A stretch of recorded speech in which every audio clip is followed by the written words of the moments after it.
Okay, so I am live again. It is 4:41 a.m. It's early Sunday morning, and it's 5/26, 2024. And we're going to try to go into this cold case out of Michigan, Paige Renkoski. And I want to thank everybody for coming on the earlier live I did this morning regarding the Connecticut River Valley killer. Glad everybody was able to join that. So I'll play a intro and I'll be right back.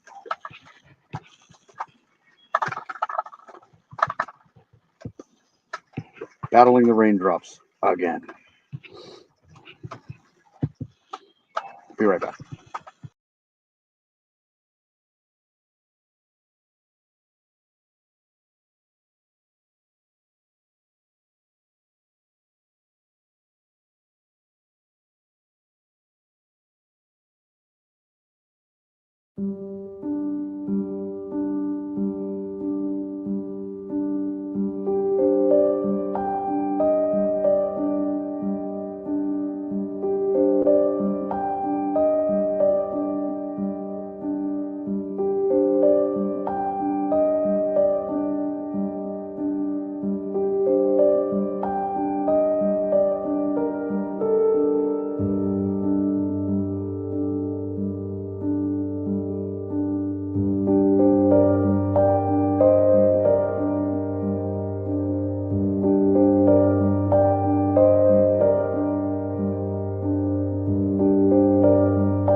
Okay, so we're live. So I got scrolling across the bottom.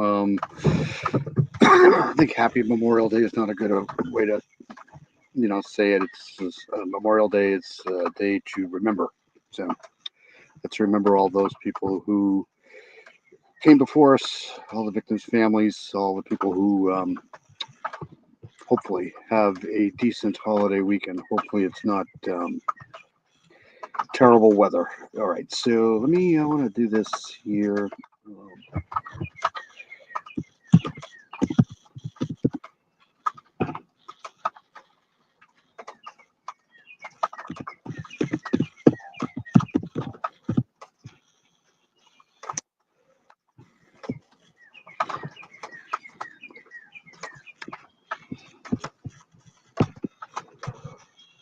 Okay, so let me. I guess that Wikipedia is probably the best way to start this off. I don't like to use Wikipedia a lot because I don't know how much I trust them, but it seems to be the only source to really go to. So let's do this here. So this is out of hey Charlotte, good to see you, Charlotte. Gonna go over a cold case here, and it's always good to see you. Hope you're well. Um, so this is from Michigan. Whoops, Michigan, USA. And this is about the disappearance of Paige Renkoski. I hope I'm pronouncing that right. So, Paige Marie Renkoski, born February 2nd, 1960, was a substitute school teacher for Okemos, Michigan, who disappeared on May 28th, 1990. She was last seen talking to two guys on the shoulder of Interstate 96 near Fowler, Michigan. So let's go there. Find out where this is. So Fowler, Michigan is down in here. So I'd say the southeast corner.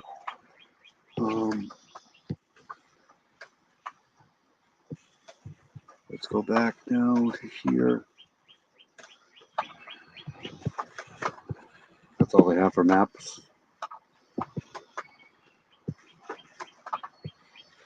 So this is Michigan here. Let's see if I can.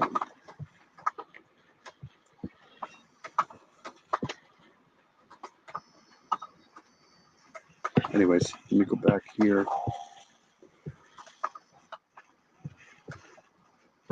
Her disappearance was one of Michigan's longest running cold cases. So 24 was that.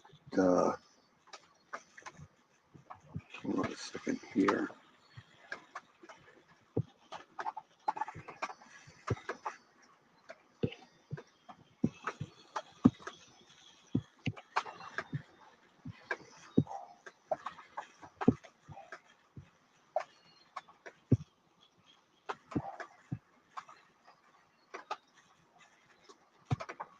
"34 years." So 34 years ago.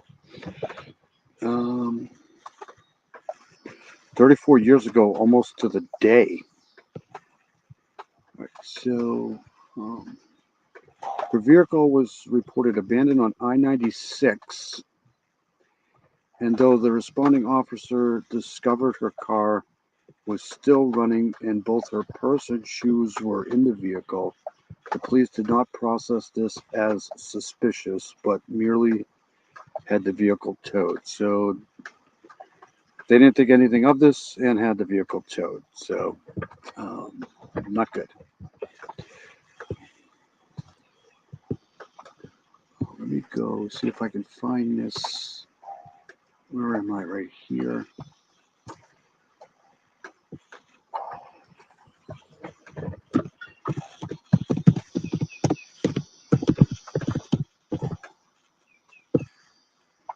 My typing tonight is just awful.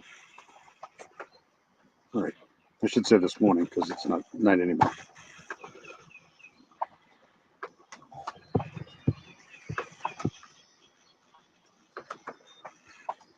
Fowlerville.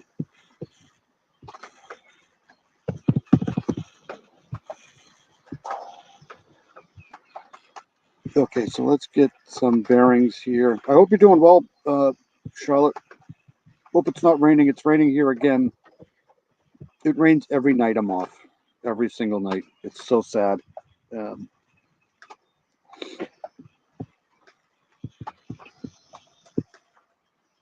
So here's Fowlerville here. And this is I-96 here.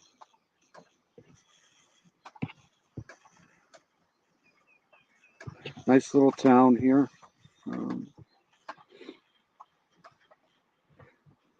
This says United States right here. This is almost looks like Pennsylvania here.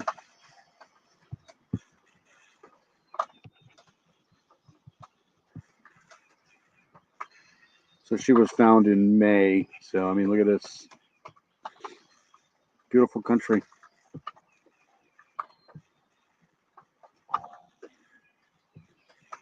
All right, so let's go here back to this, because I might need this map in a second or two. Paige is a lovely name. It is. You're right. Paige is an awesome name. Those older names are starting to make a comeback for sure. All right, so let me share this here.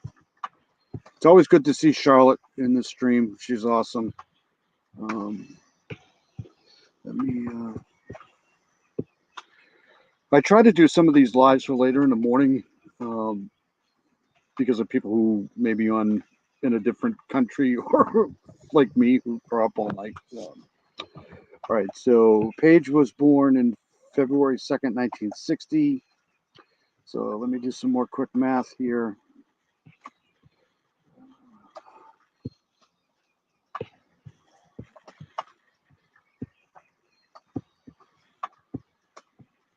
She's my brother's age, or she was my brother's age.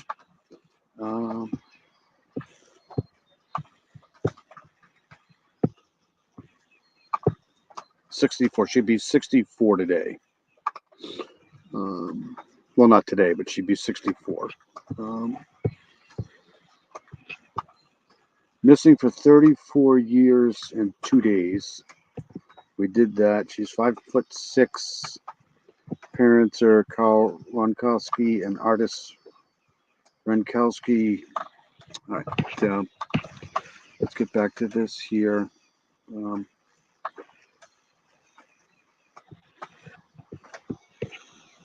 summer tan is starting to appear. Cool. The caves and dog walking. Smugglers used to see caves. Oh, that's awesome. That's fantastic. I'd love to go to England. My wife's been to England, but I haven't. I feel like I've been to England with all the research I've done in history and shit. Let's see. Share screen. If I go anywhere, it'd probably be Russia. Like if I had a place that I could go, that wasn't like tropical. If I had my wish, it'd probably be Russia. I've always wanted to go to Russia. All right, so okay, so we read that. So around 11:30 a.m., May 24th, 1990.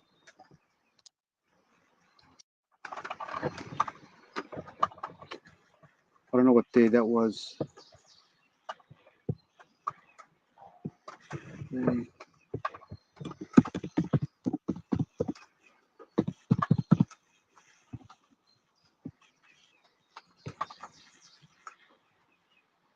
I think I can figure this out. May 24th, 1990. Was that, what day was that? That was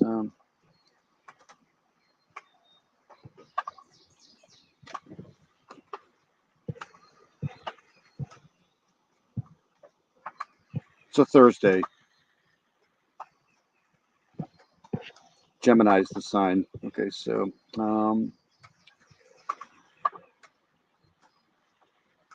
Paige Renkoski drove her mother to the Detroit. I know there's Detroit Metropolitan Airport, and then visited a friend in Canton, Michigan.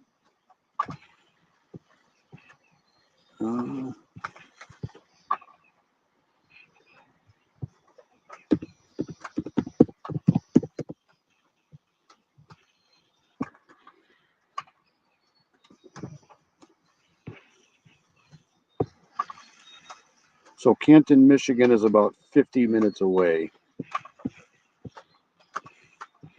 So she visited a friend in Canton, Michigan, which is about 50 minutes away. She was seen between 2:30 and 2:45 p.m. So from 11:30 to 2:45. She was seen at a store that has since closed down west of Interstate 275 in Canton.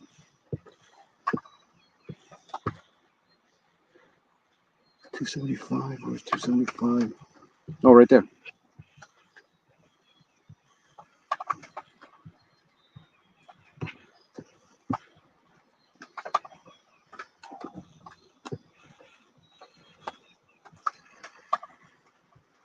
Where she bought a beer that was later found in the car.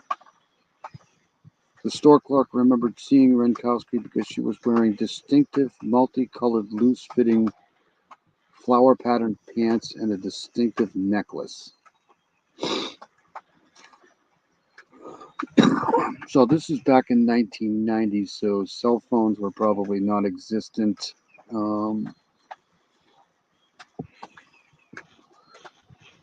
Hey, Miranda, how are you? It's good to see you, Miranda. You're practically British now. Yeah, I've done so much freaking research in English, especially the monarchy. But I've done just as much in Russia too. Like I've gone through the whole Tsarist Russia thing, and but I love that kind of history. It's always good to see Miranda too. Canton isn't a bad area. No. DTW. Do you know this area at all, Miranda? Okay, so where was I? Here. The store clerk remembered seeing Renkoski because she was wearing a distinctive multicolored loose-fitting flower-patterned pants and a distinctive necklace. See, I love this type of a live. I know it's boring to a lot of people, but how is your dad? I don't like to ask those questions, but what was I just saying? I like to do these kinds of lives because they're boring, but getting some, exposure out for these people is okay. So Renkoski was last seen on the shoulder of Interstate 96 near Fowlerville, talking to two African American men who were standing next to a maroon-colored minivan. According to witnesses, she had seemed upset, and one of the men was seen putting his hand on her shoulder as if to comfort her. Hours later, the 1990 Oldsmobile Cutlass, so there's the car there. Cutlass Calais? Is that French? Calais? So that's the kind of car right there. The four-door. I think I have images of the car anyways.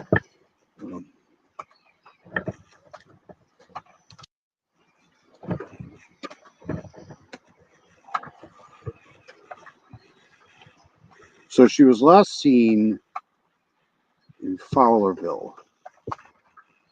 So she had driven to Canton and then driven back at 50 minutes back to Fowlerville. So they don't give a time when she was last seen. It seemed upset. One of the men. Okay, hours later. So last time 2:45. So hours later, what does that mean? An hour, 2 hours. I know it's 50 minutes back, so that's an hour right there. So she had been driving and was found. She had been driving, was found still idling. The car was still idling with her shoes and purse inside. So they have the shoes, they have the purse. Many people claim to have seen Renkoski driving west on I-96, so that would make sense. One was a woman who said she might have seen her at a rest stop kiosk. Wonder if they got the footage of that kiosk. Others include two long-haul truck drivers who reported seeing a blonde-haired woman matching Renkoski's description and may have passed her when she was driving her vehicle on I-96.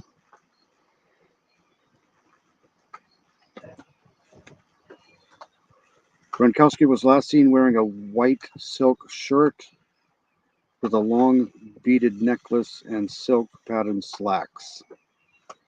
Is that the same thing as this? Did she change?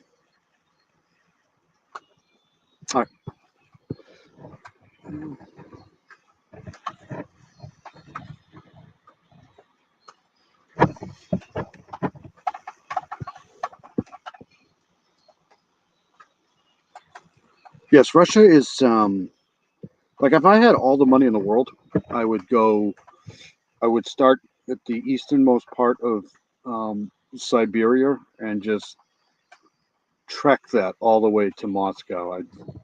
I'm weird that way. I'd love to do that because there's nothing out there.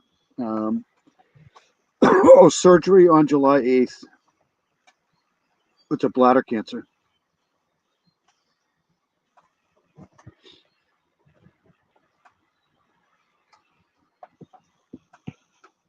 I-96 near Fowlerville is all wooded, so it's all rural up there, I would think. But we're thinking about you, Miranda, for sure. Definitely. All right, so let's go to a little video here. I got some here. I'll go back to this in a second. Actually, let me show this first, and then we'll go to that. If there's anything I can do to help, just let me know.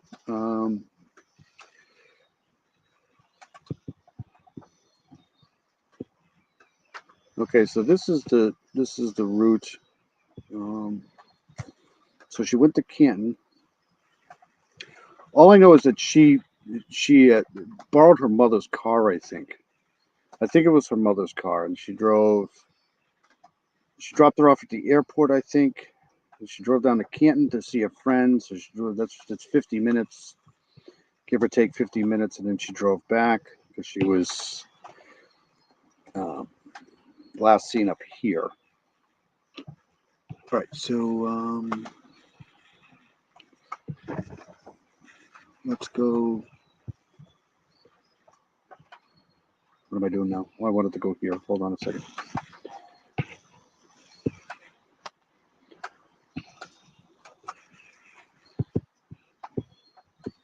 All right, so let's watch a few of these. I want to go back to 9 years ago. This was done 9 years ago. Actually, let's do this. This was done 12 years ago, and this is investigation and dig. Well, Joanne, this all started digging around 10:30 this morning, and it's all happened for road. And what we're told by the sheriff is that they are scraping layer by layer of the dirt here. Cadaver dogs hit on this area in 4 spots last week during a search. And these are dogs that only hit on human remains. They hit on 4 spots. Those 4 areas that they're searching are all within 35 yards of each other. And you're seeing video of the search right now. And there were searches done in the past here along Sober Road, all because of a map.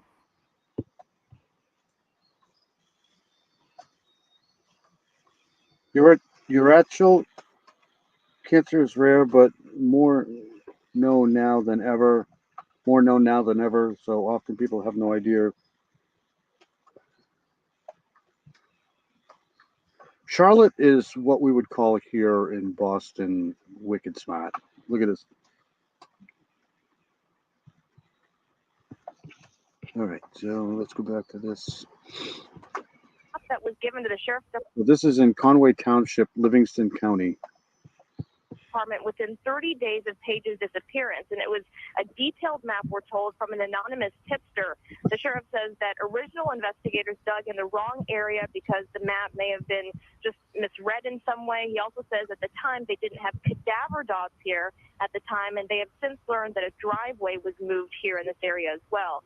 We've also learned something interesting, that police actually got an encouraging tip over the weekend by a woman who said that her stepfather could be a suspect, and that she says he resembles one of the sketches that was recently released by police.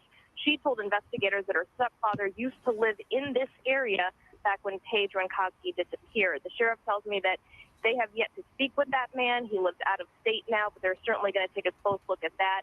And meantime, he also says that they plan on being here throughout the day. He has also spoken personally with Paige's mother, and he says that he really gets the sense that, that she's in near tears when talking to her, just the thought of possibly finding her.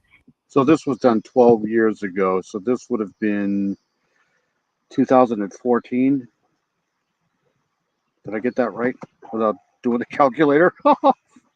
Is obviously so emotional for her, and he adds to the investigators as well, who have been trying to work on this case, trying to solve it for so many years now. Yeah, you can't imagine what a mother would feel. This looks like a driveway or road right here.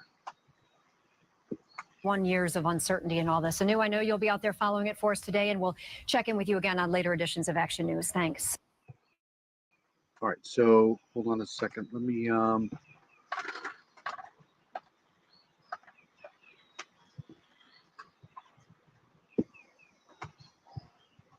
here. It's strange how they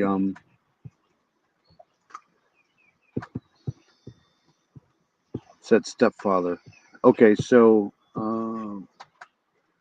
So here's I-96 here. So here's Fowlerville. There's Conway Township.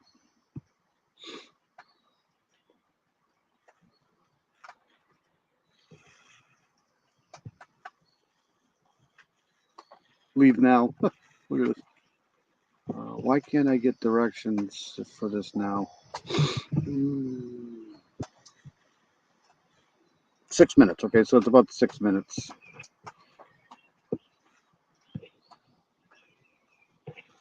I'm assuming this is all rural up here, like Western Pennsylvania, I would think. All right, so I'll keep track of that stuff. Let's go back to this here.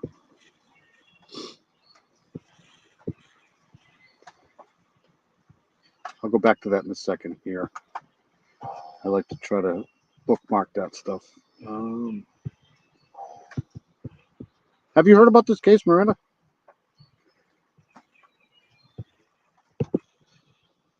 Okay, let's. Investigators found Renkoski's Oldsmobile, but it was not processed as a crime scene because at the time it was considered by the responding officer to be an abandoned vehicle. So nobody called anybody on it, apparently. Somebody just, the car was just there. There was no damage to the car, and the door was unlocked. So, how many people leave their car running? The vehicle was later towed. Someone had reported seeing Renkoski's near her car about 3 o'clock. And that's not possible.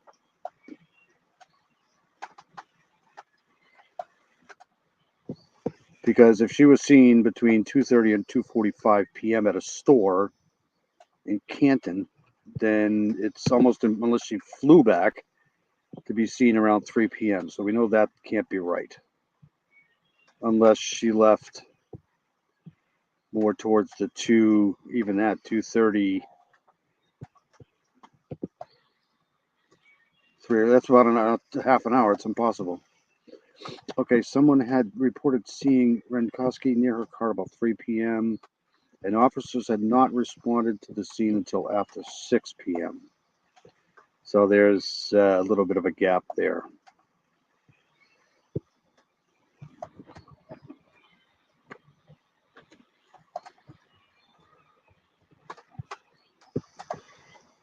You've heard of this case? Or yes to this? Lots of years of exploring, training, and learning. Cut my teeth in nursing, civilian to start. Anthropology and progress from there. That's awesome. All right, so what was I doing? Let's go back here. I guess I'll play this one next. Let's do, when was this one done? 11 years ago.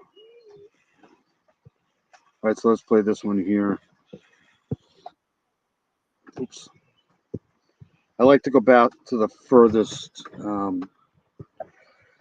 ones first.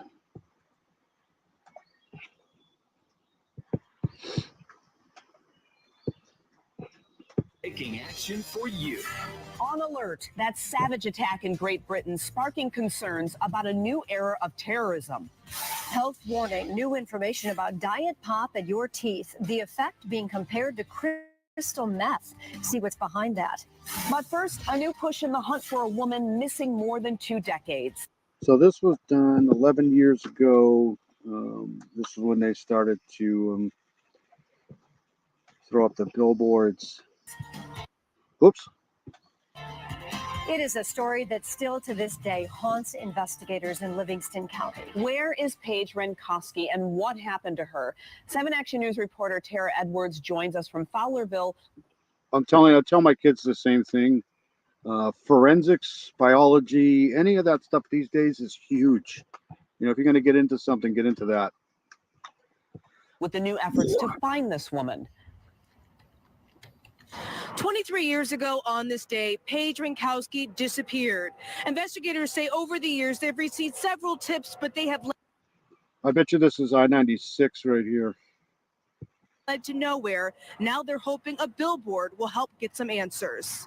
Her car was discovered along westbound I-96 near the Fowlerville exit, but 30-year-old Paige Renkoski Near the exit. So she hadn't gotten to the exit yet.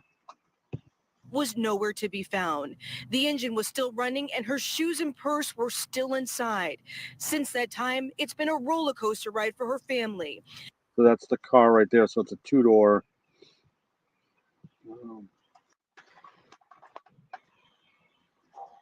I know this was I thought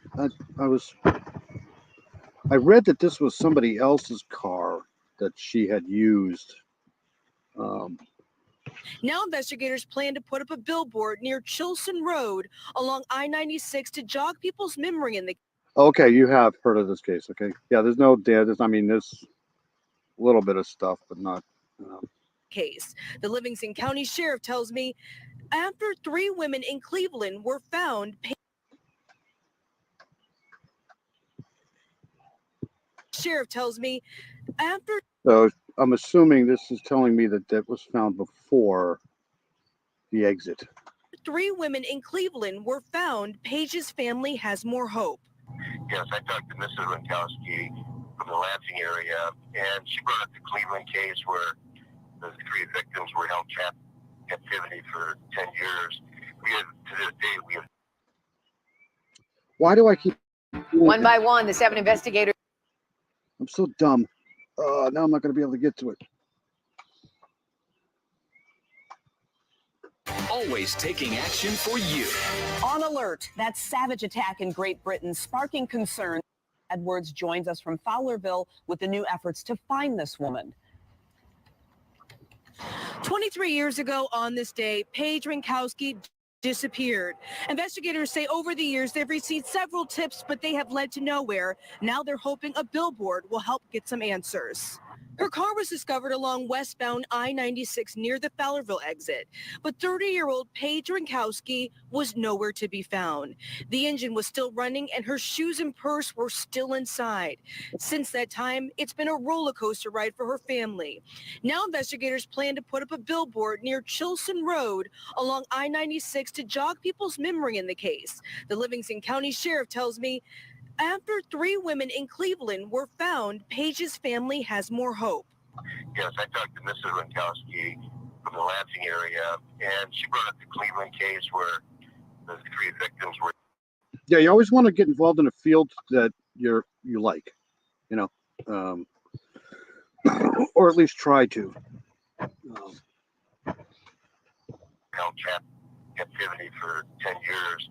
To this day, we have never found Paige Renkoski, so she's, hoping that her daughter is still alive somewhere. The last search for Paige happened in 2011 when investigators received a tip in Conway Township, but there was nothing there. I'll tell you right now that it's hard for me to believe that she ran away, leaving that car running.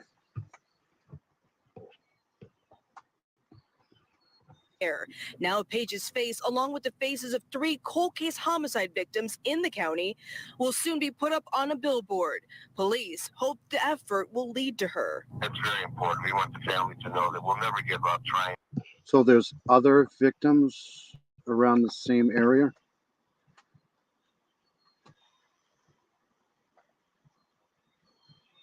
Cool. That's awesome.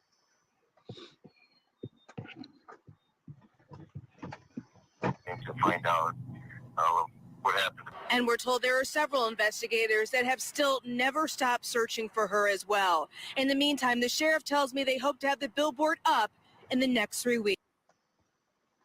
So you get a lot of, you get a lot of, sound from highways like this. It's really, really hard to hear anything. If you stand, off to the side of a highway and just try to hear something, especially if it's a busy highway, it's really hard to hear anything. Along I-96, Tara Edwards, 7 Action News. All right, so that's me. Okay, so let's stop sharing this.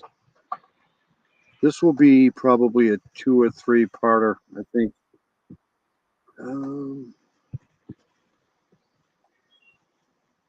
Let's try to do this one here.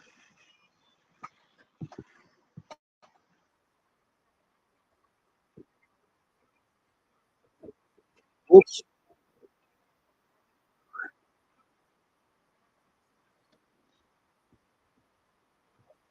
Hold on a second. Let me share this with everybody. I always forget to do this. It's so weird. All right. So this was done. This one was done 9 years ago.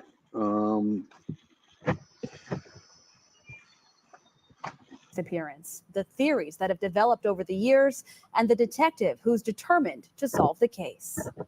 Paige was family-oriented. One of her great desires was to have a family of her own. A nice 30-year-old, fun-loving girl next door. People liked her.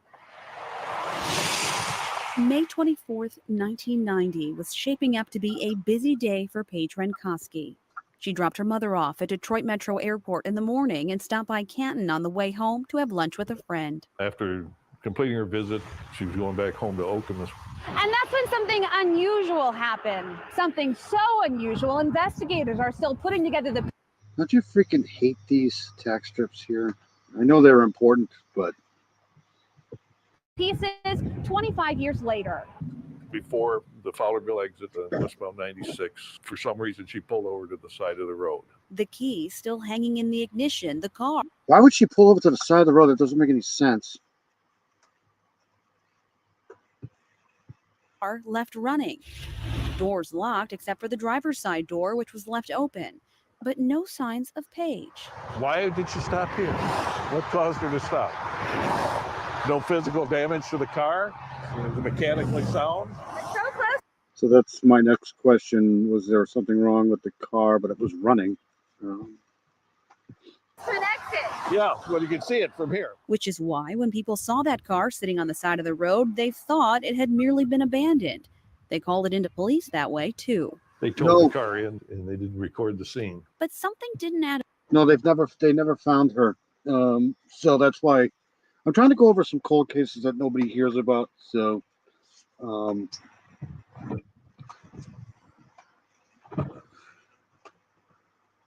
up. On closer inspection, they found Paige's purse in the car, completely untouched, nothing missing, not even her wallet. like I said, I don't think this was her car. And I don't think this was her mother's car either. I think it was some sort of like a company car or something. But there's nothing wrong with this car at all. And her shoes were found awkwardly jammed beneath the front seat. See, there's the shoes. On the other side here is the purse. Steering wheel, doorknob. Since they didn't, secure the car at the time, they probably aren't going to be able to get any fingerprints.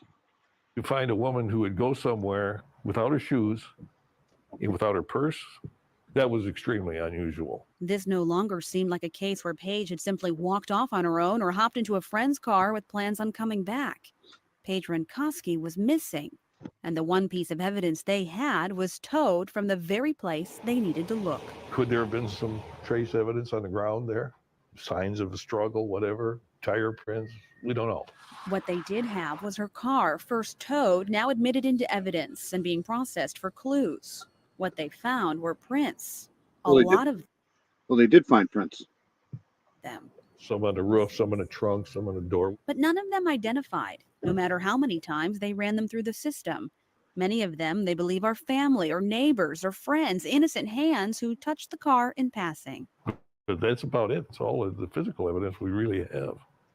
And that's almost impossible. That's like a needle in a haystack. Really. Yeah, that's beyond a needle in a haystack. That's a needle in a hayfield.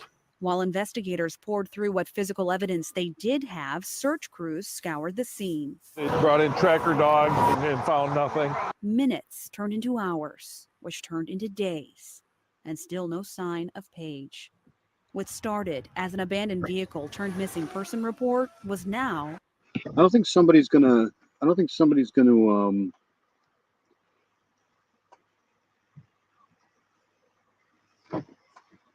fake that.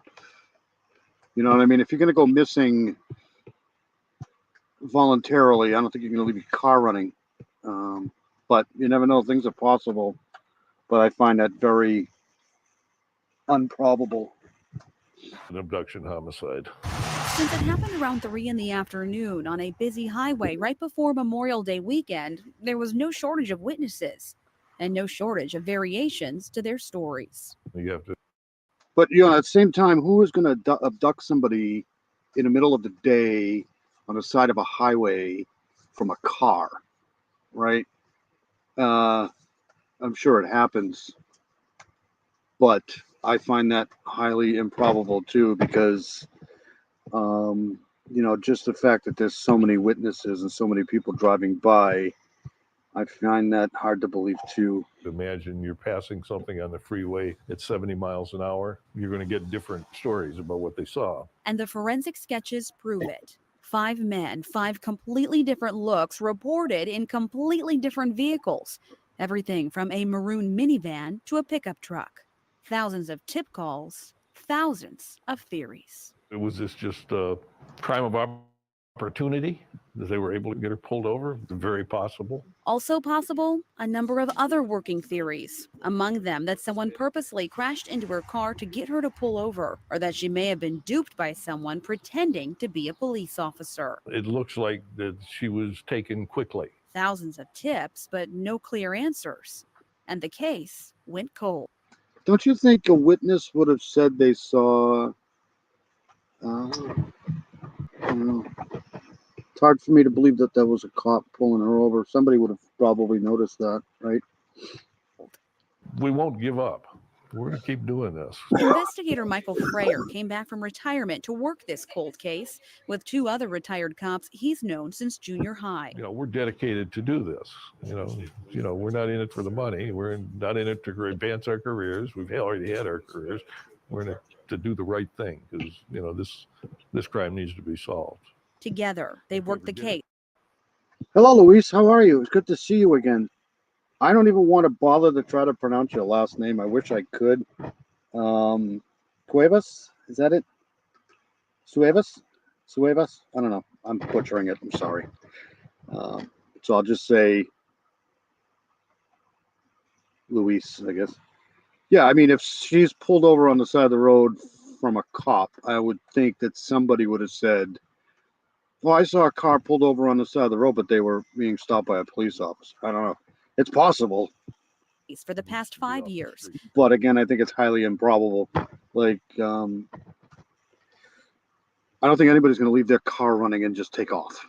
But that's possible too. But it's really low, my personal opinion of somebody just taking off.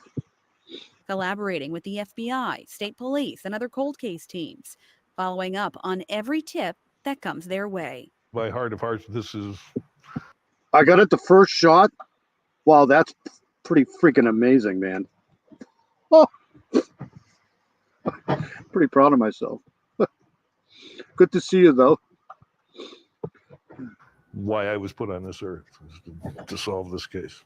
And then, in June of 2011, they got one step closer to doing it. It's going to be really hard to solve this case, and I'll tell you why. Because the car was towed, so you know, they didn't secure the car, so any type of prints that they would have on the doorknob outside the car, the door handle, I'm pretty sure those door handles were recessed, right?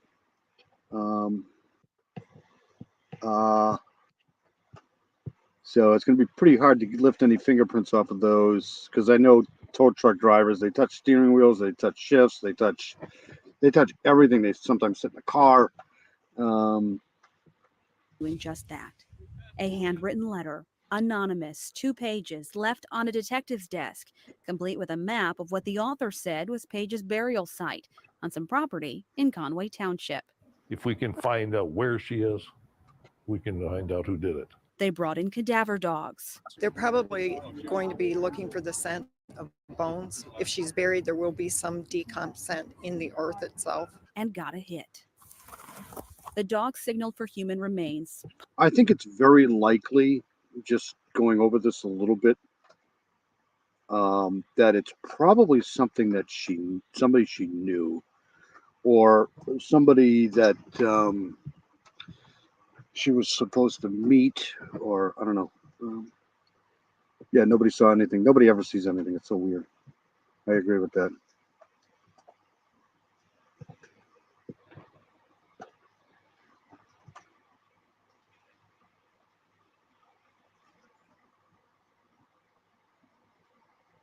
You don't think she knew them?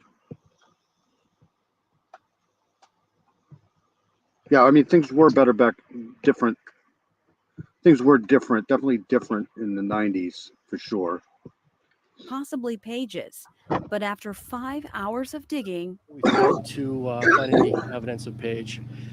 So as of today, she's still missing. Another dig would follow, so would more searches with those cadaver dogs, billboards, even a cold case Facebook page. But still, nothing. We know there's somebody out there that knows. And it's going to take one person, and it's going to make it all.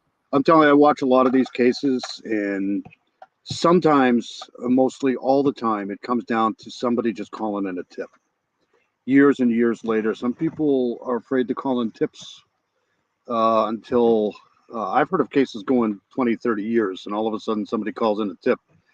You know, they have that come to Jesus moment or something like that, and they just call in a tip. All come together. As for her, but I don't think this case is going to be solved forensically. It might be, but it'll have to come from some sort of a tip, or if they can find any other unalivings that happen around the same time. from other artists. I hope during my lifetime that I finally will have an answer, and that the person who was responsible is brought to justice. And there's perhaps no one else who wants that more than Detective Freyer. I don't want them to get too comfortable, because we're not going away. And, they're going to make a mistake. And when they do, we'll be there. I got a brand. I mean, this is, this, I hate to say this, but this is nowhere country, right? Like you're, I don't want to say you're close to Canada, but she could be anywhere, literally. That's a major highway, all right, so let's, a second, I want to get out of this for a second and go here.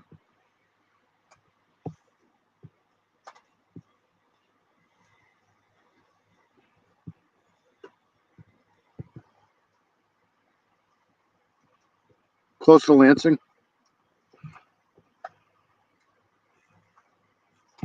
All right, so make sure I shared that. Okay, yes. In 2000, let's go back here. Okay, so they then had learned that Renkoski was in fact missing and the car was not abandoned. Thank you, Captain Obvious. When examining the vehicle, police found several fingerprints and palm prints, but a match has yet to be identified on any law enforcement databases. That's weird. You would think they would have canvassed a little bit on that. Yep, that's what I knew. She was engaged to be married at the time of her disappearance, but had been reported to have been having problems with her fiancé at the time. He was quickly ruled out as a suspect. Maybe he had an alibi, a solid alibi, maybe. In 2009, detectives told reporters they had a list of 7 potential suspects, one of whom had been murdered in Detroit in 1999. Really? They did not release his name, but noted that he did once have a burgundy minivan similar to the one witnesses reported seeing on the day Paige disappeared. Authorities began searching in 2011 Handy Township. I'll look that up in a second. All right, so let's.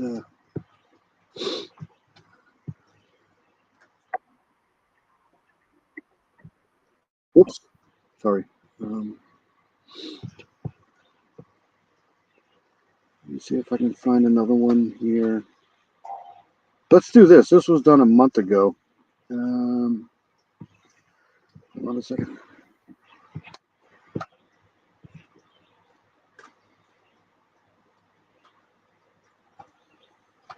Right.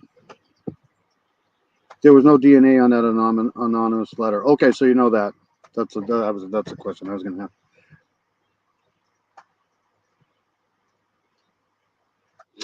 Yeah, it's. Thank you, Charlotte. Thank you so much. I always say, sometimes it's the last person you'd ever suspect of doing stuff like this. I mean, look at it happens all the time. It's just one of those things where people always look for the ogre, and it's never that. Oh, thank you, Luis. That's so awesome. If only people knew me. Ha! That's. I'm just kidding. All right. So what was I doing? All right. So let's go here. Right? No. What was I doing? This. Okay.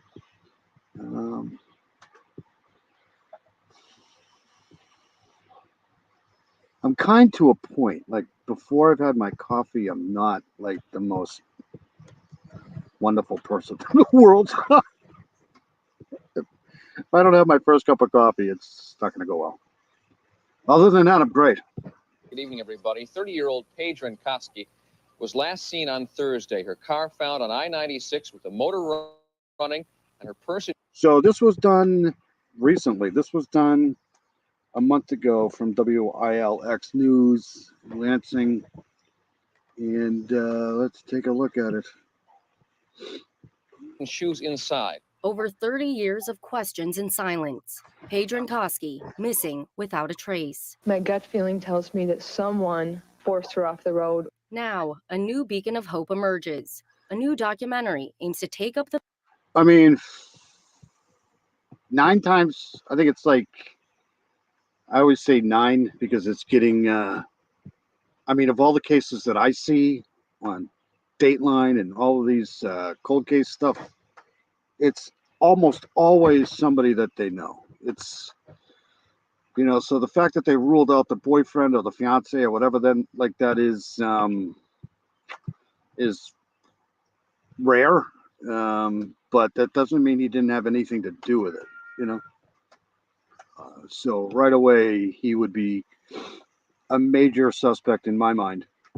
The mantle, determined to uncover the truth. It's almost always the case. Hysteria at different times. I mean, we all were on a roller coaster of emotion. This is Missing Paige. It's a case that is... I'm not saying that that's what's going on in this case, but I wouldn't be shocked if it was somebody really close to her. Remained cold for more than 30 years in mid-Michigan. Good afternoon, I'm Taylor Gattoni. We have been following the case of Paige Renkoski, who vanished from the side of I-96 near Fowlerville back in 1990. We start with some background on Paige Renkoski. When she was a young woman from the town of Okemos, working as a substitute teacher. On May 24th, 1990, Renkoski vanished without a trace after she drove her mother to the... She looks like Marsha Brady right there. You don't think she knew them based on the race and the race of the suspects? Yeah. Is she? My wife hates me for sure. There's no doubt. Doesn't that look like Marsha Brady right there? Detroit Metropolitan Airport and visited a friend in Canton. She was 30 years old at the time. The only piece of evidence in her disappearance was a running car on I-96 near Fowlerville. Witnesses reported that she was seen on the side of the road, talking to a man next to a maroon van parked behind her car. Last November, Paige's youngest sister, Missy Renkoski Hollis, and her niece, Nikki, revisited the last place she was seen alive with a psychic. Investigators say they have followed every lead sent to the Livingston County. You guys are awesome. You guys are so awesome.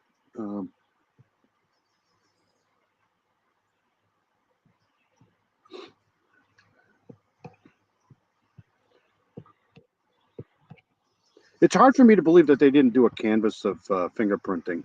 They might have done. I don't know, but County Sheriff's Office. In the first part of the documentary, using different theories, Michigan State University journalists and filmmakers work together to tell the story of how Paige's family is still searching for Paige 34 years later. Tonight, those students come together to continue the search for Paige Renkoski. After the break, we'll show you the first part of a documentary they call Missing Paige. Stay with us.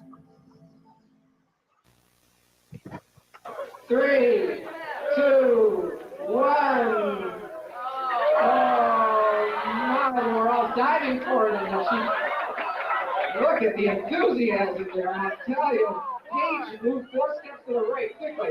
Now she's going back. Look at her. She's going back for her seat. Paige, where are you going?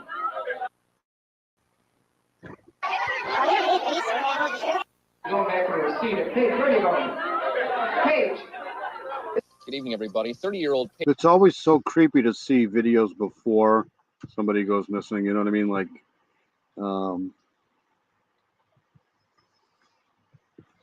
Paige Renkoski was last seen on Thursday. Her car found on I-96 with the motor running and her purse and shoes inside. Paige Marie Renkoski grew up in Lansing, Michigan, a vivacious high school cheerleader and model. Someone, somewhere, must have seen something of what had happened on that stretch of highway. Talking with 2 men between her car and a dark-colored minivan. Police in Livingston County have now classified the disappearance of Paige Marie Renkoski as an abduction. The billboards will be seen by about 400,000 people a day. My gut feeling tells me that someone forced her off the road. They just have to call because they just have to think exactly when they. don't you think somebody would have seen somebody driving somebody off the road?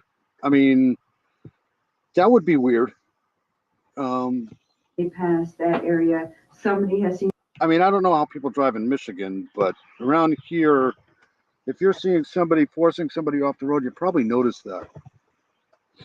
Something. And we can't even begin to imagine why she got out of that car.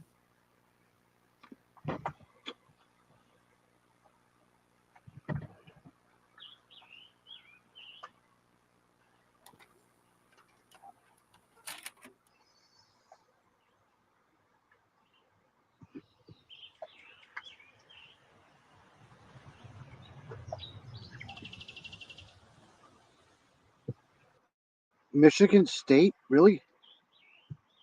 I feel that I knew in the first year, you know, that she wasn't coming home. That's Paige. That's Cheryl with Missy on there. I love the way they spelt Cheryl in that. My mother, my father.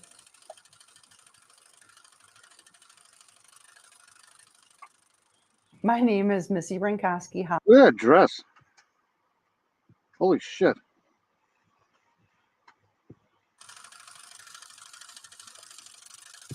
Wow, that's nice. My name is Missy Renkoski Hollis, and I am Paige's youngest sister. They just don't make wedding dresses like they used to, man. My opinion. Paige is one of my sisters that we love and miss. She's been missing for 33 years, and many people, hundreds, thousands, miss her. I was living in Chicago, and I got a call before I went into work that day and said, Paige has gone missing. So this must be the original. This must be the original write-up. I'd love to get a copy of this. I guess I can read this on my own time. Found the car on the side of the road. She didn't show up at the softball game she was supposed to go to with her boyfriend. And we don't know where she is. I 100% agree with that, Luis. I mean, I just road rage back then. Like, I don't know why somebody would. Maybe, that's possible. I don't know. I think the answer to this problem is why that happened. Well, of course, I was living in Atlanta when Paige disappeared. So Paige was driving my mom's company car. So when the law enforcement, It's possible she swerved to the side of the road to miss an animal or something. But at 4 o'clock, 3 or 4 o'clock in the afternoon,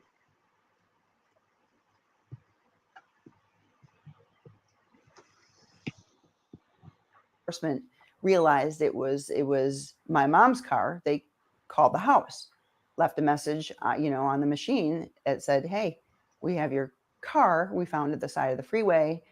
so there was her mom's car. But no one was home because my mom was visiting in Atlanta. The initial 911 call for her vehicle was treated as an abandoned vehicle. The report was the vehicle was on the side of the road and the headlights were on and it was just sitting there. Our deputies responded, confirmed that there was no one in the vicinity, checked the gas stations and the motel at the Fowler Railroad exit. She wasn't there, so they came back, secured the vehicle, and it wasn't until the next day that we knew that Paige was missing. So I went into work. See, to me, that's a huge problem. That's right. Hey, buddy, it's necessarily evil. Hey, buddy, how are you? Because I don't know. It sounds like from before this sounds like she was going to meet somebody. Necessarily evil's in the house. Good to see you, buddy. And basically started figuring out how I was going to, get to Lansing and what we were going to do to get my mother and sister back. There were no flights available. My company I worked for, the owner, he had a private jet. More than 5,000 flyers with Renkoski's photo posted at all points between Petoskey and Toledo. 9 tracking dogs backed by a state police helicopter. So they searched 500 acres. And so they flew the jet to Indiana and picked me up, and we flew to Atlanta, got my mom and got Missy, and we flew to Lansing. Shortly thereafter, the police, the detectives came and told us what they knew, and it was just shocking. It was like you were in a dream. I'm living the dream, brother. I am living the dream. Not a good dream, a nightmare. And that dream lasted for several days. Hysteria at different times. I mean, we all were on a roller coaster of emotion. Wow, they had a $25,000 reward. And that dream lasted for several days. Hysteria at different times. I mean, we all were on a roller coaster of emotion, lack of sleep, lack of understanding. Because I said earlier in the one of the dig videos that we saw that the stepdad was a suspect at one point. Trying to answer questions from, media, law enforcement, and just trying to work as a family. I lost several pounds. This has got to suck. This is the problem with these cases, man. The families. When was this done? This was done a month ago. So they have to live with this. It's with no answers, right? Pounds in that first week. We weren't really so much adrenaline. You didn't want to eat. You couldn't sleep, and we just tried. I mean, she was pretty attractive, so I'm pretty sure she had guys all over the place. To rack our brains on what can we do. Not like that, but I mean, unwanted advancements and shit. There was no rule book. There was no one to call. All we could figure to do is start making some posters. It was very difficult because we didn't have computers. All we had was copy machines, typewriters, and pictures, actual photographs. I think I had a beeper. I think beepers were popular back then. No computers, other one, no computers. So we went to Myers a lot and made typed up the poster and scotched.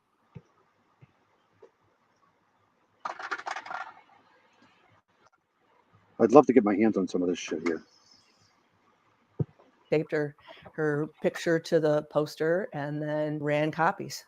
Our mother was so distraught, and she didn't actually have a lot of faith in the media, and thought they would turn it into something negative. So we kind of had to wait and give her some time. Something I've read is the higher the reward, it's about getting the people quote. Yes. Yeah, because there's stats to back that up. It's not like just throw a dart at the dartboard and get it. They have evidence that, of all the unaliving cases, especially here in this country here, it's a good percentage of people that are close to the victim. Because SKers, thankfully, are a very small portion of, violent crime. But a majority of the time, if it's an unaliving, it's done by somebody close to the victim. Time to come to the acceptance of the situation, and that the media could be our ally, and they were. Paige Renkoski. Paige Renkoski. Paige Renkoski. Paige Marie Renkoski. Paige Marie Renkoski. If you can see or hear us, we love you, and we hope we find you soon. The tips started rolling in pretty immediately. And a lot of people they get themselves involved in the case too. They're very involved in the case, or they're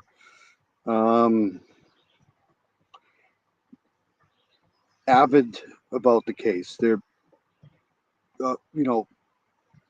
asking questions, especially early on. Immediately. They activated the tip line through the Michigan State Police, and within a matter of a few months, over 600 tips came in. Literally hundreds of people, many in which we didn't even know. Yeah, I agree, necessarily evil, but it does happen. I mean, it does happen, and no. Once it hit the media that Paige was missing, they came to our house and we'd give them a stack of flyers. And they're like, I'm driving to Chicago. And they would stop at each exit, stores and gas stations and rest stops. Flyers were everywhere. Whoever did this didn't pull over that next exit, in my opinion. They drove off with her. Of Paige Renkoski, a young woman who has been missing for quite some time. May God bring her back to her family and friends. Let us pray to the Lord. I felt early on that she wasn't coming home. No reason, just it's how I felt, in my heart. But then again, we thought, Paige, maybe she'll just show up and walk in the middle of 25 people being here and law enforcement and walk through the door. But that didn't happen. You reach a point where there's nothing else you can really do, and you have to continue on. Yeah, it doesn't. It just breaks your heart, man. It just sucks. It's just that sucks necessarily evil.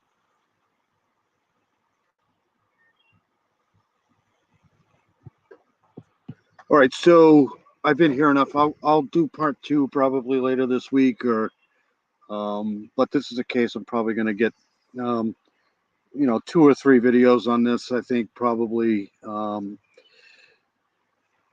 I mean, stranger abductions happen all the time, but they are rare. They're rarer than. But I listened to a case the other night. They swore up and down it was the boyfriend. What had nothing to do with him. It was a cold case that was solved like 2 or 3 months ago. It was somebody else, and they apologized to the guy and everything. That would suck, if you live your life being, accused of doing something. The guy moved away and everything, and they went after him, and he had nothing to do with it. They had DNA, and it was somebody else. You can't have everyone stop their lives, which was a really difficult thing for me to go back to work. And even going back to work, I I still felt kind of in a haze, of Tony, this looks like a Brady there. All right, so I'm going to stop it here. Sorry, guys. I got to get, it's almost 6 o'clock. The sun's coming out, so I'm turning into a vampire here. I got to go to bed. I want to thank everybody for coming in, though. Necessarily Evil, you're awesome. Thanks for coming in. I really appreciate it. Luis, thank you so much for coming in. It's always good to see you here.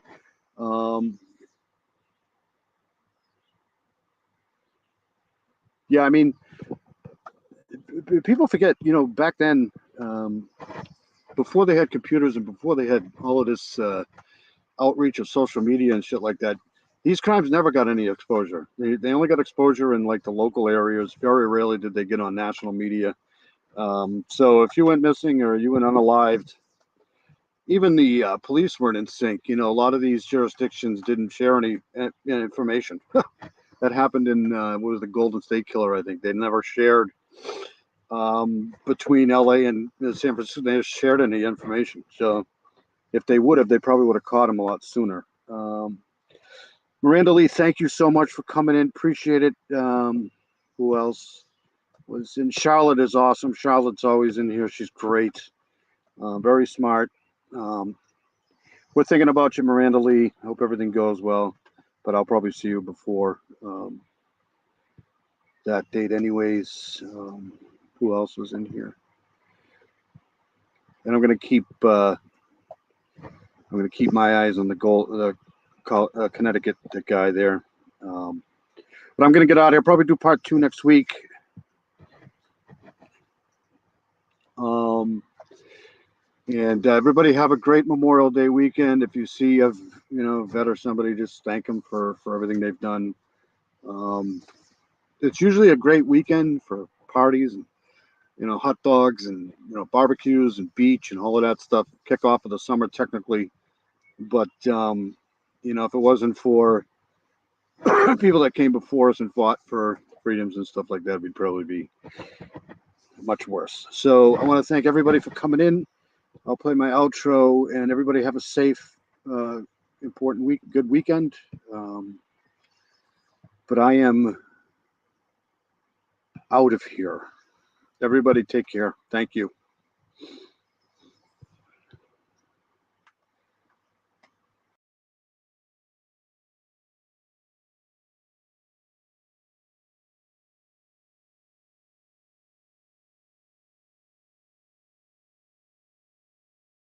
Mm-hmm.